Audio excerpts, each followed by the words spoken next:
안녕하십니까? 오늘은 2탄. 앞에 친구들이 있으니까 좀 괜찮네.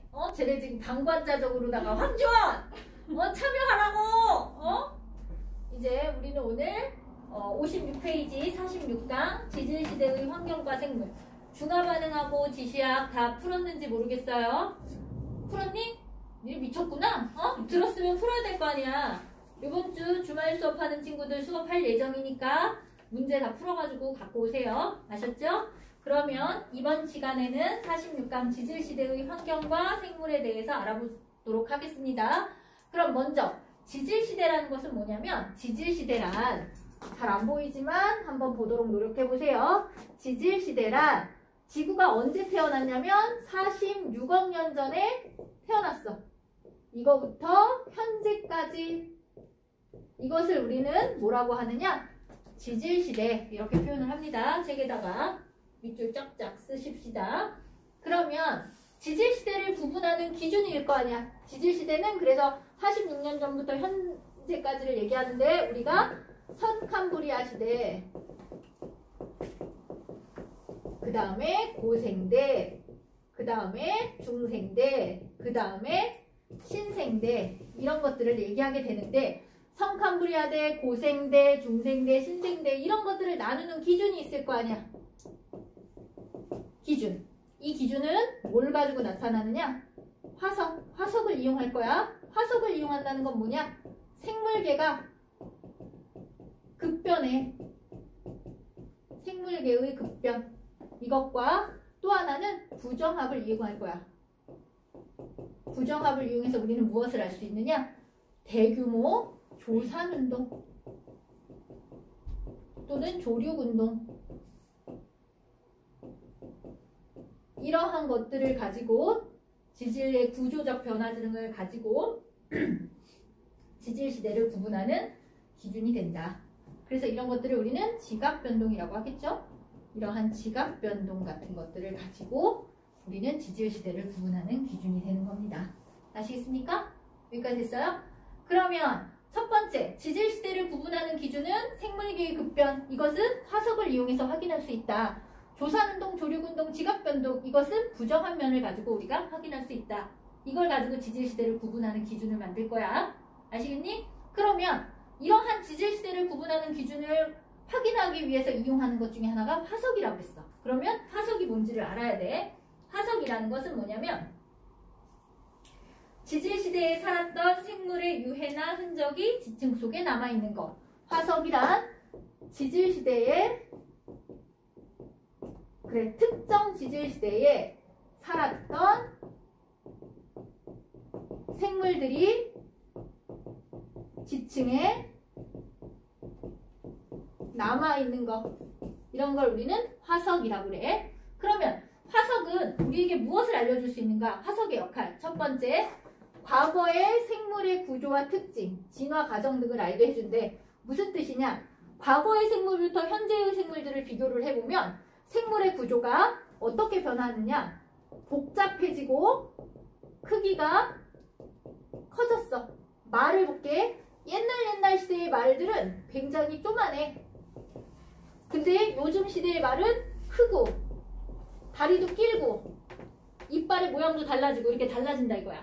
그러면 생물의 구조가 똑같은 말이어도 옛날 말하고 현재 말이 어떻게 다른지 특징들을 확인을 함으로써 진화 과정 같은 것들을 우리가 확인할 수 있게끔 해준다.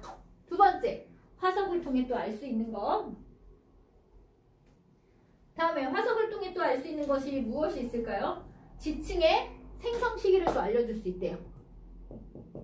지층의 생성 시기를 알 수 있는데, 이 지층이 선캄브리아 시대인가, 고생대 시대인가, 중생대 시대인가, 신생대 시대인가, 이러한 시기를 확인할 수 있다 이거야. 이것은 어떤 화석을 통해서 확인할 수 있느냐? 표준 화석을 통해서 확인할 수 있어요. 그럼 표준 화석이라는 건 뭐냐? 정의. 특정 지질시대에만, 표준 화석이란 특정 지질시대에 생존했던 생물들이 만들어진 거. 이걸 우리는 표준 화석이라고 그래. 대표적인 예가 고생대의 대표적인 화석이 누구야? 삼엽충. 어설퍼 아직은. 삼엽중. 그 다음에 또 누구 있을까? 중생대, 공룡. 신생대, 뭐가 있을까? 신생대 얘들아, 신생대 뭐가 있지? 몰라? 메모드. 야, 오늘은 좀 괜찮다. 니네들이 있으니까. 정말 그날은 뻘쭘했는데. 이런 것들이 있어. 다음에 시상화석의 정의를 한번 살펴볼게요. 시상화석은 특정 지질시대만 생존하는 게 아니라 장기간 생존했어요. 그래서 특정 환경에서만 생존하는 화석을 이용하는 거야. 알겠어? 대표적인 예가 고사리. 그러니까 지금까지 살고 있어야지만 그게 어떤 환경에서 살 수 있는 생물이었는지를 확인할 수 있겠죠? 그래서 고사리라든지 또는 뭐 있을까? 고사리 또 시상화석 또 뭐 있을까? 조개. 야, 히말라야 있잖아. 히말라야. 요번에 저기 누구 히말라야 가서 이렇게 트레킹하다가 돌아가신 분들 많잖아요. 그 히말라야 꼭대기에 가면 조개 화석이 있대요. 그럼 과거에 히말라야 산맥이 만들어지는 그 시절에 걔네가 퇴적되는 시절에 그 시절이 무슨 뭐였다는 거지? 바다였다는 거죠. 즉 그 인도판 이렇게 있잖아. 얘들아 우리 판 배웠지? 인도판. 여기 유라시아판 있지. 옛날에 인도판이 그 남태평양 있는 데 있죠. 호주 있는 데 있었어. 얘네들이 판의 이동에 의해서 쭉쭉쭉쭉 올라간 거야. 그러면 유라시아판하고 인도판 사이에 뭐가 있었어? 이렇게 바다가 있었지. 이갔어? 그때 퇴적된 애들이 얘네들이 이렇게 축 부딪히면서 충돌형 경계가 생기면서 여기 이렇게 조산 운동에 의해서 히말라야 산맥이 된 거잖아. 그럼 바다에서 생성된 생물들이 하늘 위로 쭉쭉쭉쭉쭉쭉 조류 운동에 의해서 올라가서 맨 꼭대기에 조개 화석이 있는 거야. 알겠습니까? 그럼 조개 화석이 있다는 건 그 시절에 얘네들은 바다였다는 걸 확인할 수가 있는 거다. 아시겠니? 그래서 이러한 표준 화석이나 시상 화석을 이용해서 우리가 무엇을 확인할 수 있느냐? 이제 지층의 생성 시기거나 아니면 지층의 환경, 생성 환경 이걸 확인할 수 있는데 이것은 시상 화석을 통해서 확인을 할 수가 있다. 이거야. 아시겠니? 그러면 보자. 화석이라는 건 지질시대에 살았던 생물들이 지층에 남아있는 거야. 어떻게 남아있어? 지층이 형성될 때 퇴적암이 형성될 때 이렇게 퇴적작용을 거치잖아요. 퇴적작용을 거칠 때 그 퇴적물에 누가 같이 쌓여? 생물들이 같이 쌓이지. 생물들이 같이 쌓여서 얘네들이 화석화 작용을 받아. 즉 같이 퇴적물들이 이렇게 눌리면서 화석화 작용을 받아서 얘네들이 화석으로 나타나게 되는 것이야. 알겠어? 얘네들은 하나는 표준화석이 있고 하나는 시상화석이 있는데 표준화석은 생성 시기를 확인해 줄 수 있어. 왜? 특정 시기에만 살았던 생물에 의해서 만들어지기 때문에 표준화석은 특정 환경에 살아가는 생물들에 의해서 만들어지기 때문에 그 지층이 생성되었던 환경을 알려줄 수가 있다. 뿐만 아니라 화석을 통해서 같은 생물이라도 어떻게 생물들이 변화했는지를 확인할 수 있기 때문에 과거 생물의 구조와 특징, 진화 과정 등을 알 수 있게끔 해준다. 이것들을 화석을 통해서 우리는 확인할 수가 있다. 아시겠어? 됐니? 그러면 우리 거기 밑에 조금 조사하기가 나와있죠? 공룡알. 어떤 지질시대에 나왔던 거 같니? 얘는? 공룡알. 좀 지울게요.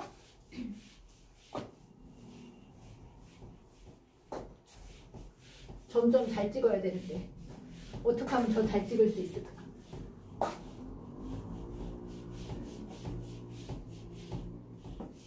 다음에는 얼굴까지 내놓고 찍을 수 있도록 노력해볼게 얘들아. 보자. 공룡알 어떤 지질시대일까? 공룡 언제 살았어? 바보들아 대답을 좀 해줄래? 언제 살았지? 중생대.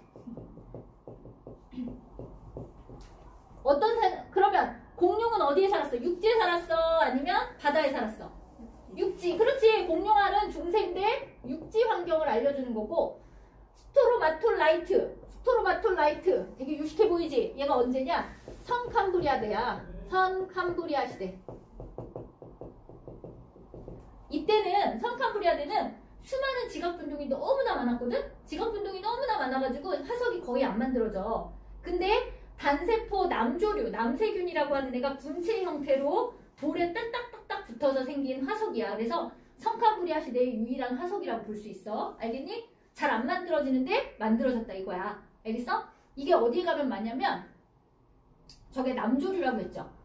남세균이라고 하는 스토로마톨라이트가 남세균이라고 하는 어떤 원핵 생물인데 걔가 광합성을 할 수 있어. 광합성을 하는 최초의 생물이야. 걔네들이 돌에 딱 붙어 있다 그랬지. 호주에 가면 있잖아. 이 돌이 널브러져 있어. 근데 그 돌에서 자꾸만 뽀글뽀글 뭐가 나와. 그 뭐가 나오느냐? 걔네가 아직까지 영록체를 갖고 있기 때문에 광합성을 하는 거야. 빛을 받으면. 그래서 산소가 막 나오는 돌이라고 해요. 그래서 그 화석화 작용을 받은 그 돌덩어리 자체가 화석인데 광합성을 아직도 진행을 할 수가 있는 거죠. 그래서 숨쉬는 돌이라고 하는 거거든요. 그래서 이런 것들이 있는데 이 스토로마톨라이트는 성캄브리아 내에서 만들어진 뭐다?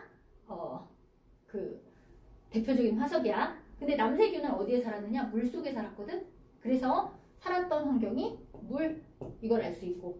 조개는 지질시대는 다 살죠. 성캄브리아대도 있고 중생대, 고생대, 뭐 신생대 다 있어. 살았던 환경이 언제야? 물, 바다. 이겼어? 삼엽충은 지질시대는 얘는 고생대의 대표적인 화석이야. 알겠어? 그럼 얘는 뭘까? 물속에도 얘도 살아요. 알겠습니까? 그러면 어쨌든 공룡알이라든지 스토로마톨라이트, 삼엽충 요 세 가지는 표준 화석에 해당하는 거고 요거 조개는 현재까지도 살고 있잖아. 그래서 얘네들은 시상 화석의 대표적인 예다. 알겠습니까? 됐어요? 다음에 이제 그 밑에 지질시대 아까 했어. 지질시대는 아까 전에 뭐라고 얘기했냐면 46억 지구가 처음 만들어진 46억 년 전부터 현재까지 또는 1만 년 전까지라고 해도 돼. 알겠어? 사람이 나오기 전 네안데르탈인 있잖아. 그런 거 나오기 전까지. 그래서 1만 년 전까지라고도 부른다. 신생대까지. 아시겠어요? 그러면 이 지질시대를 구분하는 기준은 구분 기준 어떻게 구분한다? 아까 전에 대규모 지각변동 대규모 지각변동 뭐뭐 있다 그랬어. 여기에 부정합 그 다음에 조류 조산 이런 운동과 같은 대규모 지각변동과 생물계의 급변 생물계의 급변은 뭐 가지고 따진다? 뭘 가지고 확인할 수 있다? 무슨 화석? 표준 화석 갖고 따지는 거다. 아시겠어? 이해했어? 그러면 그 밑에 것 좀 볼게요. 좀 지울게요. 그러면 지질시대를 구분해 봅시다. 성캄브리아 시대. 성캄브리아 시대는 우리가 지구가 처음 빵 하고 태어났을 때가 46억이거든? 근데 그때는 너무 지구가 뜨겁고 마그마 상태야. 용암처럼 있잖아. 균질한 마그마 상태이기 때문에 아직 식지 않아서 땅 같은 게 없어. 그럼 그때부터를 지질시대라고 보는 건 아니고요. 그러니까 지질시대는 그때부터 시작이라고 하지만 실제로 성캄브리아 시대라고 하는 그 지질시대는 언제부터냐? 암석이 생성되는 38억 년 전부터 알겠습니까? 고생대가 시작되는 전까지. 고생대가 5.7억 년부터 시작되니까 5.7억 년 전까지를 우리는 성캄브리아 시대라고 하는 거야. 알겠어? 이때는 대부분의 생물들이 단세포 원핵 생물이었어. 원핵이 뭐야? 핵이 있다 없다? 없다. 여기서 세균 같은 것들로 이루어져 있었고 대부분 물속에서 생활을 하고 있었어. 왜냐면 오존층이 없어. 그래서 강한 자외선에 의해서 성캄브리아 시대는 대부분의 생물들이 물속에서 생활을 하고 있었다. 이거야. 알겠어? 다음에 여기 5.4억 년이라고 돼 있는데 5.4억이라고 하면 되지 뭐. 여기를 우리는 고생대 2억 5천 년까지. 이때를 우리는 고생대라고 하는데 아시겠어요? 고생대 다음에 2억 5천부터 약 0.66억 년까지를 우리는 중생대 그리고 6.6억 년 쏘리 아니다 이거 뭐냐 중생대는 0.6억 년까지 그 다음에 0.6억 년부터 1만 년까지를 신생대 이런 식으로 표현을 할 수가 있습니다. 아시겠어? 그 다음에 여긴 그냥 외우시면 되고요. 지질시대의 특징을 볼 거거든요. 지질시대의 특징. 여기는 중요. 지금 몇 페이지 할 거냐면 57페이지 하는 거야. 거기 각각의 지질시대가 나올 겁니다. 성캄브리아 시대를 보자. 성캄브리아 시대는 어떠한 표준 화석이 있다고? 거의 화석이 만들어질 수가 없어요. 화석이 거의 없다. 왜? 너무 많은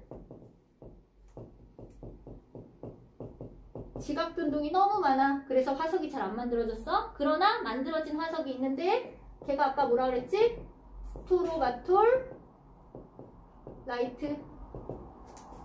다음에 또 하나는 에리아카라 동물군. 그 해면동물의 집단을 얘기하거든요. 그런 것들. 그러면 지질시대의 성캄브리아 시대의 특징, 환경적 특징을 볼게요. 지각 변동을 너무 많이 받고 화석도 매우 드물다. 그래서 환경과 생물의 변화를 알기는 어렵다. 하지만 얘네들은 강한 자외선에 의해서 대부분의 생물은 어디서 살았다? 물속에 살았다. 그리고 물속에서 광합성 생물이 등장해 물속의 산소량을 증가시킬 수가 있었다. 다음에 성캄브리아 시대는 대체로 온난했어요. 근데 말기에 잠깐의 빙하기가 있었다. 그러면 생물들은 어떻게 진화했느냐 특징이 원핵 단세포 생물에서 원핵 단세포 생물이 출현을 했고 그 다음에 진핵 핵이 있는 단세포 생물에서 진핵 다세포 생물까지 출현하는 일이 있었다. 이것을 우리는 뭐라고 한다? 성캄브리아 시대의 특징이라고 한다. 가장 중요한 건 광합성 생물이 등장해서 물속의 산소량이 증가했다 이거야. 알겠어? 이게 대기 중으로 방출되면서 고생대에 오존층이 만들어지는 계기를 가져다 주거든요. 그럼 이제 고생대의 특징을 볼게요. 고생대의 표준 화석을 보자. 고생대 어떤 표준 화석이 있지 얘들아? 고생대 표준 화석 아까 뭐라 그랬어? 삼엽충, 갑주어, 어류의 이제 조상, 그 다음에 필석 이런 것들. 지금은 없어. 요때만 살았던 생물이야. 이런 고생대의 특징을 보면 첫 번째, 대기 중 산소가 높아져 오존층이 형성됐어. 오존층이 형성되면서 생물의 육상 진출이 가능해지고 이것 때문에 종의 다양성이 아주 커지는 계기를 가져오게 됩니다. 아시겠어? 다음에 두 번째, 고생대는 대체로 온난했습니다. 대체로 온난했어. 그런데 말기에 마찬가지로 빙하기를 가졌대요. 근데 고생대에 가장 중요한 게 하나 있어. 뭐냐? 고생대 말에 대륙이 이렇게 분리되어 있었는데 지금 저렇게 조금 지금처럼은 아닌데 이렇게 분리가 돼 있었거든? 근데 대륙 이동에 의해서 대륙의 한 덩어리가 돼. 이렇게 대륙의 한 덩어리가 된 걸 우리가 뭐라고 하지? 초대륙, 이름도 외워라. 판게아가 형성이 됐어. 읽었어? 초대륙 판게아가 형성이 됐어. 아시겠니? 이런 초대륙 판게아가 형성되면서 엄청 중요해. 야, 있던 바다가 없어진 거야. 여기에 바다가 있었는데 대륙하고 대륙이 합쳐지면서 바다 하나가 없어졌어. 그럼 그 바다에 살던 생물들은 다 어떻게 해야 돼? 죽어야 되는 거지. 그래서 3차 대멸종을 가져오게 된다. 이 앞에도 짤짤하게 멸종들이 있는데 걔네들이 이게 조금이야. 근데 3차 대멸종이 되면서 지구상에 있는 생물이 급속도로 줄어요. 근데 이때 살아남은 생물들은 굉장히 다양성 있는 생물로 진화를 하게 되지. 그래서 대멸종을 하지만 이때 살아남은 생물들이 진화를 거쳐서 더 다양한 생물이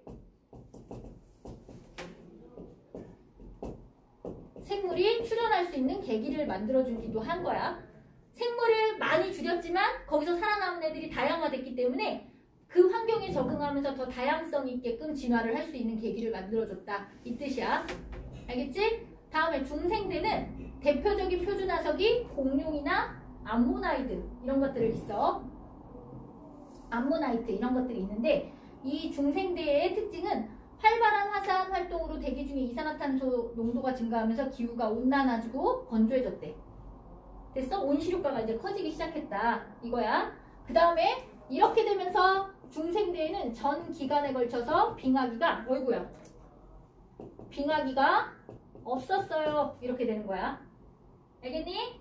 다음에 이때는 중요한 게 또 하나.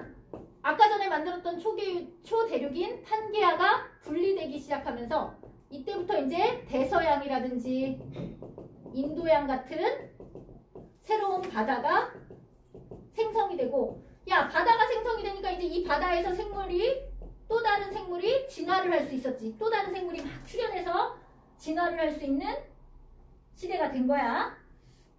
다음에 얘네들은 또 중생대에는 지금은 없는 시조새가 나타났거든. 시조새는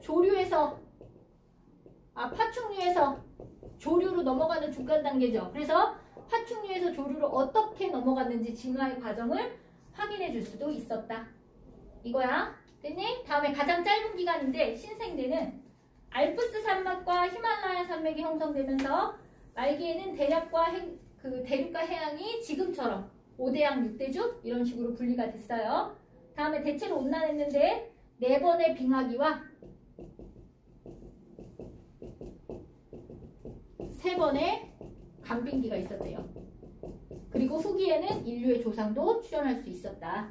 다음에 대표적인 표준화석에는 매머드, 지금은 없죠? 매머드. 그 다음에 또 속시식물 이런 것들이 번성할 수 있는 이유가 됐다. 다 하고 싶었는데 여기까지밖에 시간이 안 돼서 못하고요. 여러분들 내가 58쪽까지 수업을 한 거고 여러분들은 59쪽까지 수업을 듣고 오시기 바랍니다. 아시겠죠? 눌러줄래? 잠깐 잘 눌러야 되는 거야.